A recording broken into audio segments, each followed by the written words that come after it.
जयकारा बोलो माता रानी का।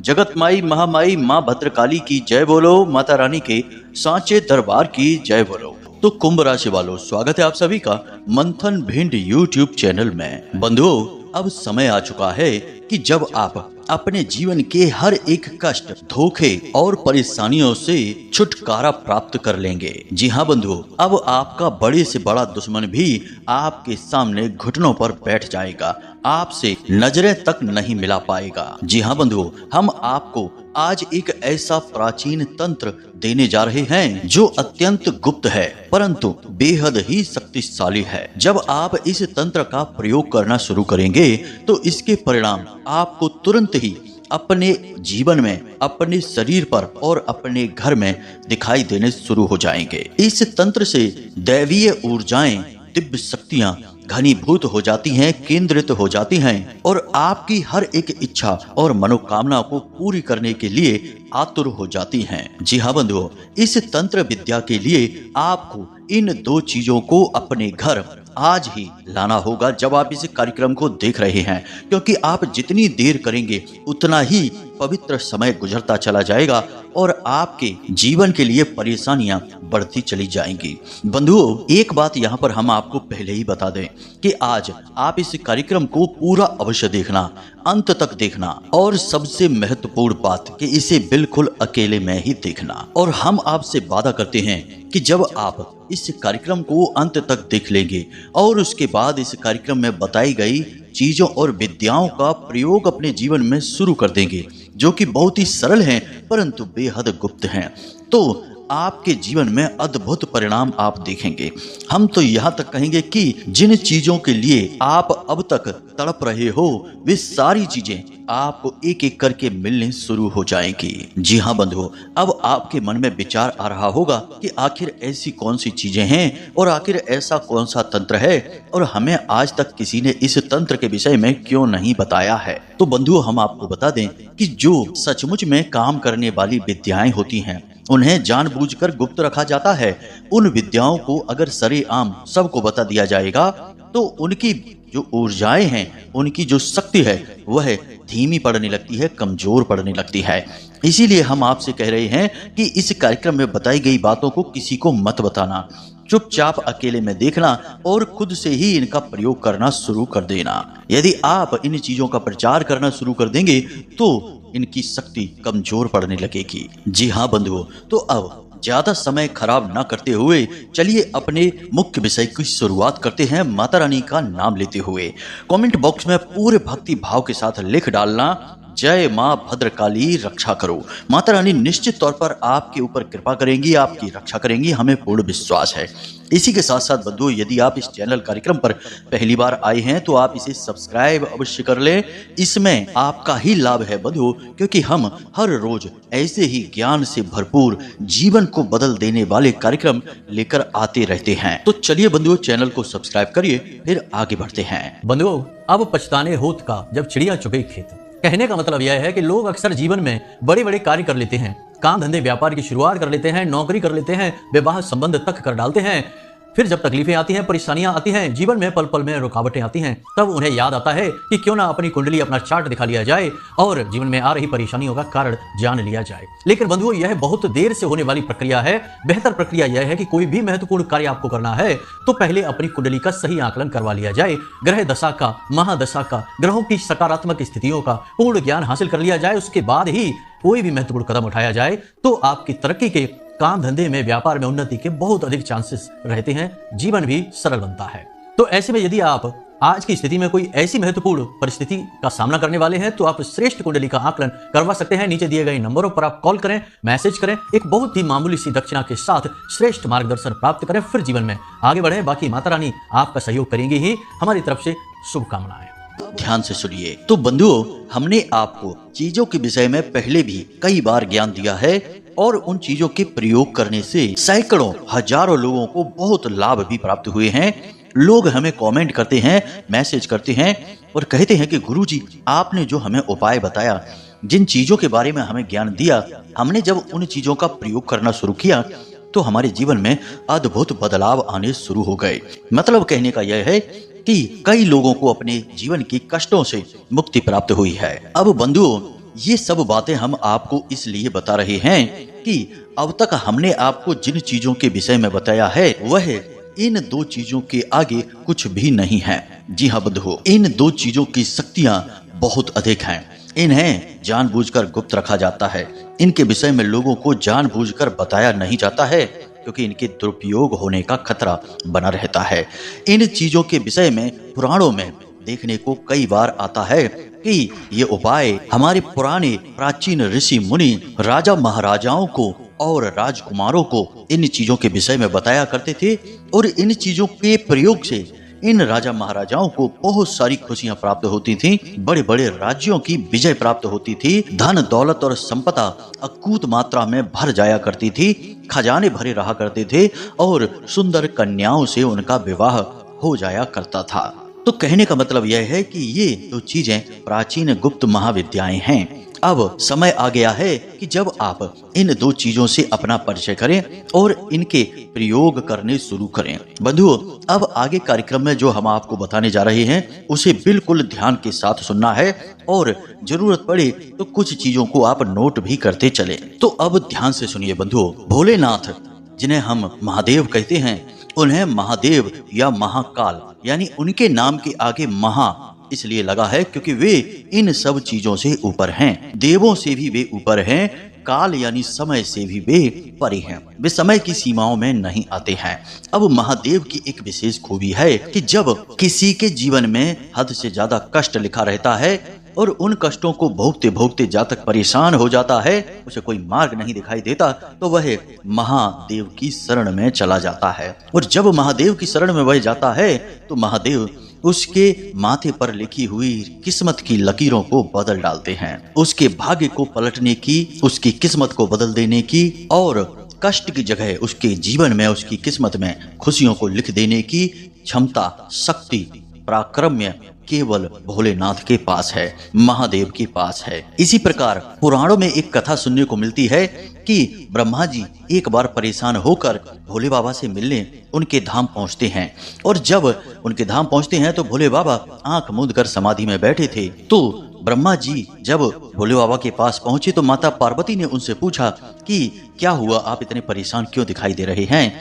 तो ब्रह्मा जी माता पार्वती से शिकायत करते हुए कहते हैं कि हम भोले बाबा से बहुत परेशान हो चुके हैं। पार्वती माता पूछती हैं कि आखिर क्या हुआ, ऐसी कौन सी बात हो गई। तो ब्रह्मा जी कहते हैं कि हम किसी जातक के जीवन में उसके कर्म के अनुसार दुख और कष्टों को लिखते हैं और वह जातक अपने कष्ट और परेशानियों को भोग भी रहा होता है, अपने कर्म काट रहा होता है, लेकिन कहीं से उसे जब भोले बाबा के बारे में पता चलता है तो वह उनकी शरण में चला जाता है।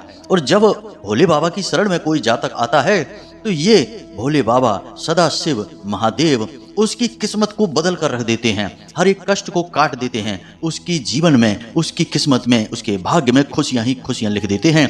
यानी कि ये हमारे लिखे हुए विधान को, विधि के विधान को ही पलट कर रख देते हैं।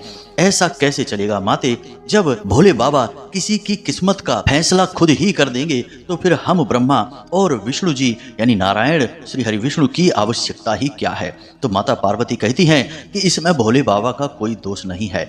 भोले बाबा हैं ही इतने भोले कि वे केवल जो सामने दिखता है, जिसका भाव गहरा है, जो दर्द में होता है, जिसकी आंख से आंसू बहते हैं, बस उसी को देखकर पिघल जाते हैं। इसीलिए तो इनका नाम भोलेनाथ है, क्योंकि ये जातक के दुख को देख ही नहीं सकते हैं। और जैसे ही जातक इनके आगे आकर आंसू बहाता है, दुखी होता है, तो ये उसके सारे कष्ट स्वयं अपने ऊपर ले लेते हैं और उसके जीवन में खुशियां ही खुशियां भर देते हैं। यानी कि भोलेनाथ का यह व्यक्तिगत स्वभाव है। और चाहे देव हो, दानव हो, मानव हो या स्वयं महादेव ही क्यों ना हो, अपने स्वभाव के विपरीत कोई जा ही नहीं सकता है और यही भोलेनाथ की मजबूरी है। तो इस कहानी से हमें यह शिक्षा मिलती है कि जब जीवन में कष्ट बढ़ जाए, परेशानियां बढ़ जाएं, तो भोलेनाथ की शरण में चले जाइए। ऋषि मार्कंडेय जो अल्प आयु थे, भोलेनाथ की शरण में जाते ही अमर हो गए और भोले बाबा के आजीवन सेवक और भक्त बन गए। तो ये सारी बातें हम आपको इसलिए बता रहे हैं कि यह जो क्रिया है,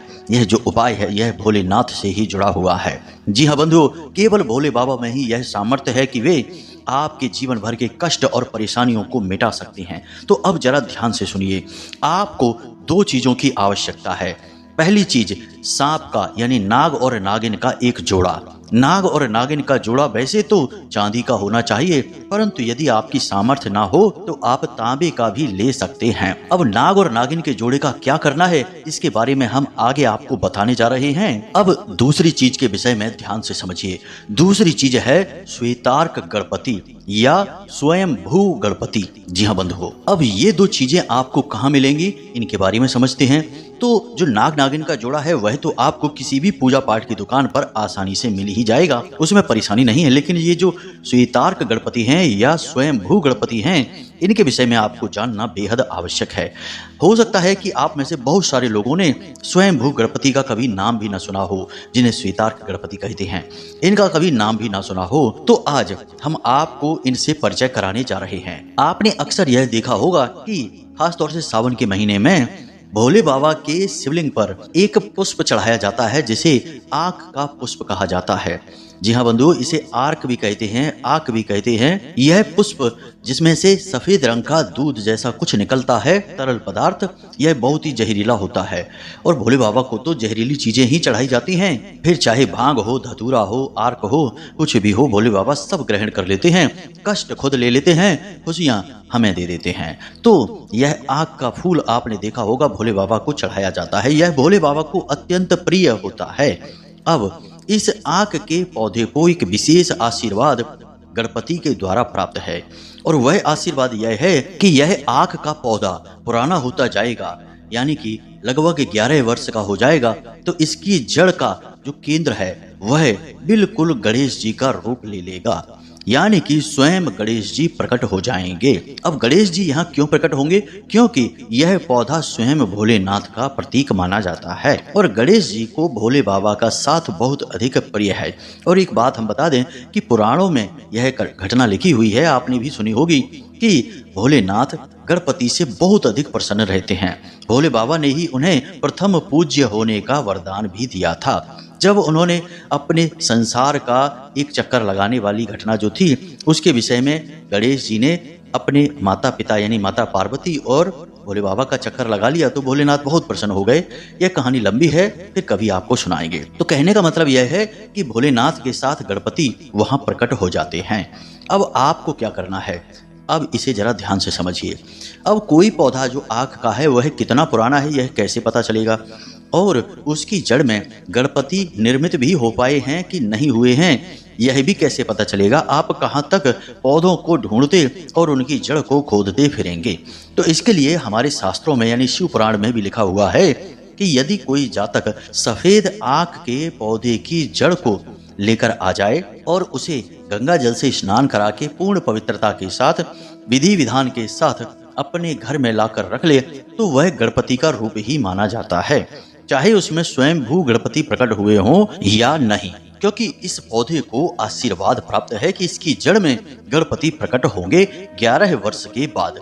अब जब प्रकट होंगे तब तो वह गणपति का रूप बन ही जाएगा, लेकिन उससे पहले भी वह स्वयं भोलेनाथ और गणपति का प्रतीक ही माना जाता है। तो उम्मीद है कि यहाँ तक आपको बातें समझ में आ गई होंगी। नाग नागिन का एक जोड़ा और श्वेतार्क गणपति यानी स्वयं भू गणपति का प्रतीक आंख के पौधे की जड़। छोटा सा एक टुकड़ा आपको लेना है, पूरी जड़ नहीं खोदनी है, पौधे को तहस नहस नहीं करना है, उसे ज्यों का त्यों लगा रहने देना है, थोड़ी सी उसकी जड़ को खोदकर अपने घर लेकर आ जाना है। अब शास्त्रों में श्वेतार्क गणपति के कई प्रयोग लिखे हुए हैं, क्योंकि हर एक जातक के जीवन में कष्ट अलग अलग रूप में होते हैं। कोई कर्ज से परेशान है, किसी का व्यापार नहीं चल रहा, किसी के जीवन में क्लेश मचा हुआ है, परिवार में शांति नहीं है, यानी कि अलग अलग रूपों में इनके अलग अलग प्रयोग हैं। तो अब कैसे करने हैं इनके प्रयोग, इसे आप जरा ध्यान से समझिए। यदि आपको शत्रु से परेशानी है, यानी कि आपके शत्रु अधिक हैं, आपके खिलाफ षड्यंत्र रचते रहते हैं, यहाँ तक कि तंत्र मंत्र बाधाएं भी आपके जीवन में खड़ी होती रहती हैं, तो आपको शनिवार के दिन श्वेतार्क गणपति अपने घर लाना है, यानी कि सफेद आंख के पौधे की जड़ को थोड़ा सा टुकड़ा खोद कर काट कर अपने घर लाना है और फिर इसे रात्रि के समय पूजन करना है, यानी कि गाय के घी का दीपक जलाना है और इसे शुद्ध करने के बाद सिद्ध किया जाता है। सिद्ध करने के लिए ओम गम गणपतये नमः इस मंत्र की एक माला जाप आपको करनी है। उसके बाद आपको ओम भैरवाय नमः। जी हाँ बंधुओं, ध्यान से सुन लें, ओम भैरवाय नमः। भगवान भोलेनाथ के भैरव स्वरूप में इस श्वेतार्क गणपति को सिद्ध किया जाएगा। फिर इसके बाद 4 जोड़ी लौंग की और एक लोहे का छल्ला, जिसे उंगली में हम पहनते हैं वैसा एक लोहे का छल्ला आपको चाहिए, और काले कपड़े में आपको इन चीजों को लपेटना है। काले धागे से लपेटकर पोटली का रूप दे देना है और इसे अपने घर के मुख्य दरवाजे पर रात्रि के समय ही बांध देना है। इस प्रकार से बांधना है कि यह किसी को दिखाई न दे, छिपा रहे। बस इससे आपके जीवन की हर एक नकारात्मक ऊर्जा, तंत्र मंत्र बाधा, नजर टोना टोटका सब कुछ अपने आप समाप्त हो जाएगा। किसी ने जानबूझकर यदि आपके ऊपर तंत्र क्रिया कर रखी है तो वह तांत्रिक क्रिया वापस उसी के पास चली जाएगी। जी हाँ बंधुओं, इसी प्रकार यदि आपको धन लक्ष्मी को यानी स्थायी लक्ष्मी को अपने जीवन में आकर्षित करना है, अब पैसे तो जीवन में आते रहते हैं और खर्च भी होते रहते हैं, तो इसे लक्ष्मी का आगमन नहीं कहेंगे, क्योंकि एक हाथ से पैसा आया और दूसरे हाथ से निकल गया, आपके पास कुछ भी नहीं बचा, तो यह लक्ष्मी का आगमन नहीं है, यह जीवन यापन चल रहा है। लक्ष्मी का आगमन या स्थायी लक्ष्मी का निवास उसे कहते हैं कि जब पैसा आए और पैसा खर्च भी हो, परंतु कुछ इस प्रकार का आपके जीवन में धन का प्रवाह हो कि आपकी तिजोरियां भी भरती चली जाएं, आपके बैंक बैलेंस भी भरते चले जाएं और आपके खर्चे भी अच्छी तरह से पूरे होते रहें, यानी कि इसे ही स्थायी लक्ष्मी का वास कहा जाएगा। तो यह वास यदि आपको चाहिए तो इसके लिए आपको क्या करना है, इसे जरा ध्यान से सुनिए। आपको पीले कपड़े में श्वेतार्क गणपति की पोटली बनानी है और बिल्कुल उसी विधि के साथ रात्रि के समय गाय के घी का दीपक जलाना है और इस श्वेतार्क गणपति को शुद्ध करने के बाद सिद्ध करेंगे। उसी प्रकार से मंत्रों का उच्चारण करेंगे। ओम गम गणपतये नमः, एक माला इसकी जाप करेंगे। उसके बाद ओम श्रीम महालक्ष्मी नमः, इस मंत्र का एक माला जाप करेंगे। मंत्र एक बार फिर से ध्यान से सुने, ओम श्रीम महालक्ष्मी नमः। इसके बाद आप उसी पीले रंग के कपड़े की पोटली बनाएंगे, साथ में थोड़ी सी कुछ चीजें और रखेंगे, यानी एक हल्दी की गांठ रखेंगे, एक चांदी का सिक्का रखेंगे और एक जोड़ी लक्ष्मी कौड़ियां रखनी है। लक्ष्मी कौड़ी आपको पूजा पाठ की दुकान पर मिल जाएगी। अब इसकी पोटली बनाकर आपको पीले धागे से लपेटकर ही पोटली बनाना है, यह याद रखना। इसकी पोटली बनाकर आपको अपने घर की उस स्थान पर रखना है जहां आप पैसे रखते हैं, चाहे वह कोई अलमारी हो, चाहे वह तिजोरी हो, कोई भी ऐसी जगह जहां आप लाकर अपने पैसे रखते हैं, उसी स्थान पर आपको इस पोटली को रख देना है। अब इसी प्रकार के व्यापार को बढ़ाने के, कर्ज से मुक्ति प्राप्त करने के, जीवन में प्रेम संबंध को आकर्षित करने के, पति पत्नी के बीच में यदि प्रेम नहीं है, आपसी प्यार समाप्त हो चुका है, तो उसे किस प्रकार वापस लेकर आएं और फिर से प्रेममय जीवन कैसे बनाएं, इसके बहुत सारे प्रयोग होते हैं श्वेतार्क गणपति के, परंतु उनके विषय में हम आज बात नहीं करेंगे, वरना हमारा कार्यक्रम बहुत अधिक लंबा हो जाएगा। अभी फिलहाल हमने 2 प्रयोग आपको बता दिए हैं, इन्हें आप अवश्य कर लें, दोनों ही प्रयोगों को आप कर लें। अब बात करते हैं अपने मूल प्रयोग की, उस नाग नागिन के जोड़े की जिसे आप लेकर आए हैं। इस जोड़े को आपको सोमवार के दिन लेकर आना है अपने घर में, गंगा जल के साथ इसे शुद्ध कर लेना है। और इसे सिद्ध कैसे करेंगे, इसे जरा ध्यान से सुनिए। तो सोमवार के दिन आपको भोलेनाथ के मंदिर पर जाना है और वहां पर शिवलिंग के ऊपर आपको इस नाग नागिन के जोड़े को रख देना है। रुद्राक्ष की माला के साथ आपको पंचाक्षरी मंत्र 1 माला कम से कम जाप करनी है। वैसे तो नियम के अनुसार 11 माला जाप करनी चाहिए, परंतु यदि समय का अभाव है तो आप 1 माला जाप करेंगे तब भी चल जाएगा। तो हमारे अनुसार तो आप 11 माला जाप करें, मंत्र छोटा ही है, जाप करने में अधिक से अधिक आपको 1-1.25 घंटा लगेगा, ज्यादा नहीं लगेगा और कम ही लगेगा। बस इस बात का ख्याल रखना कि मंत्र शुद्ध होना चाहिए। मंत्र पंचाक्षरी आप जानते ही हैं, ओम नमः शिवाय, इस प्रकार आपको शुद्ध उच्चारण करना है। जल्दबाजी में ओम नमः शिवाय ऐसे नहीं करना है, ओम नमः शिवाय इस प्रकार से आपको पूर्ण उच्चारण करना है। तो आप 11 माला जाप करें। उसके बाद जलाधारी से जो जल निकल रहा है उस जल को थोड़ा सा लोटे में अपने ले लें और उसी जल में आप इन नाग नागिन के जोड़े को भी डालकर रख दें। अब आप अपने घर वापस आ जाएं। आपके घर में एक कोना है जिसे हम ईशान कोण कहते हैं। ईशान यानी भोले बाबा, उनका ही नाम है। तो ईशान कोण में आप, यदि आपका घर कच्चा है, वह ईशान कोण कहाँ है आप जानते हैं, पूर्व दिशा और उत्तर दिशा के ठीक बीचों बीच के कोने को ईशान कोण कहते हैं। तो यदि वहां पर कच्ची जमीन है तो आप वहां पर थोड़ा सा एक गड्ढा खोदें और इस नाग नागिन के जोड़े को मिट्टी में दबा दें। उसके ऊपर आप एक गमला रखें और उस गमले में आप बेल पत्र का पौधा लगाएं और एक शिवलिंग छोटा सा लाकर रख दें। 4 अंगुल से बड़ा शिवलिंग नहीं लाना है, एक शिवलिंग लाकर रख लें उस बेल पत्र के पौधे के ठीक नीचे, और प्रतिदिन उस शिवलिंग के ऊपर थोड़ा सा जल आप अर्पित करना शुरू कर दें। अब यदि ईशान कोण में जमीन कच्ची नहीं है, क्योंकि आजकल तो पक्के घर बनने लगे हैं, फर्श पर टाइल पत्थर वगैरह लगा रहता है, तो अगर ऐसा नहीं है तो आप वहां पर एक गमला रख दें और उस गमले में ही बिल्कुल तली में, बिल्कुल नीचाई में, बिल्कुल तली में इस नाग नागिन के जोड़े को रख दें। उसके ऊपर मिट्टी डालें, उसी के ऊपर आप यह बेलपत्र का पौधा लगाएं और उसी के ऊपर आप भोलेनाथ को स्थापित कर दें। ऐसा भी कर सकते हैं, इसमें भी कोई समस्या नहीं है। अब कुछ लोग होंगे जो कहेंगे कि गुरुजी, हमारे घर में तो ईशान कोण में कोई कमरा पड़ता है, वहां पे तो प्रकाश की भी व्यवस्था नहीं है, तो वहां तो पौधा जीवित ही नहीं रह पाएगा, गमला भी नहीं रख सकते हैं, तो क्या करें? तो आपको 2 काम करने हैं। पहला कि ईशान कोण में यदि कोई कमरा पड़ता है तो उसे स्टोर रूम ना बनाएं, अपना बेडरूम ना बनाएं, उस कमरे को खाली रखें और हो सके तो उस कमरे को अपना पूजा घर बना लें, या बस यूं ही अपनी पढ़ाई लिखाई का या किसी और काम का, लेकिन 2-3 चीजें उसमें ना बनाएं। स्टोर रूम ना बनाएं, अपने घर का कबाड़ ना रखें, अपना बेडरूम ना बनाएं, अपना रसोई घर ना बनाएं, लेट और बाथ से जुड़े सामान वहां पर ना रखें और ना ही इस जगह पर ईशान कोण में लेट बाथ होने चाहिए। तो इन चीजों से आपको बचना है। कमरा है या जगह है तो उसे खाली रखें, साफ सुथरा रखें। अगर प्रकाश की व्यवस्था है तो फिर आप, हमने बता ही दिया है, इस क्रिया को करें। अगर प्रकाश की व्यवस्था नहीं है तब भी आप कमरे को खाली रखें, साफ सुथरा रखें और वहां पर बल्ब हमेशा 24 घंटे जलते रहना चाहिए। प्रकाश हमेशा वहां रहना ही चाहिए, चाहे आप बल्ब से प्रकाश लेकर आए फिर भी वहां प्रकाश हमेशा होना ही चाहिए। तो एक तो यह कार्य होगा जो आपको करना है।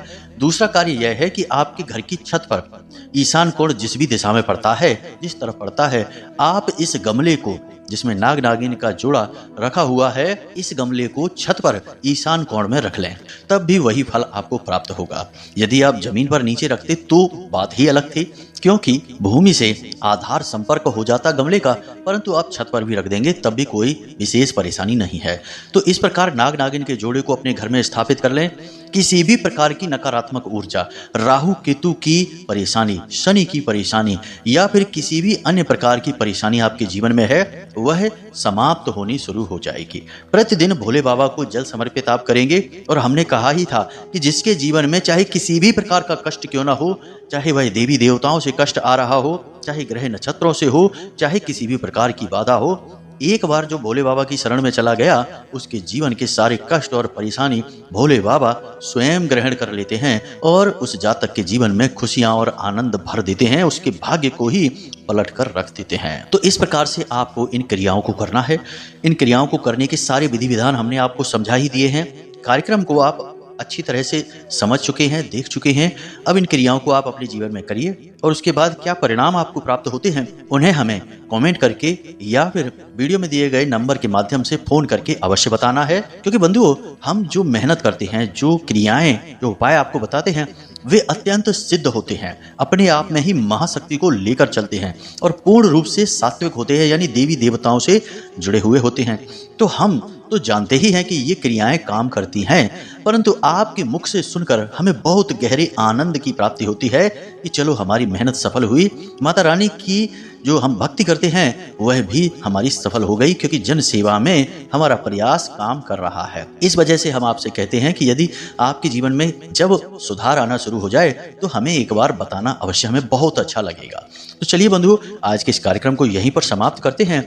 अब यदि कोई प्रश्न आपके मन में हो या कुंडली विश्लेषण कराना हो तो हमने वीडियो में नंबर दे रखा है, इस नंबर पर आप फोन कर सकते हैं।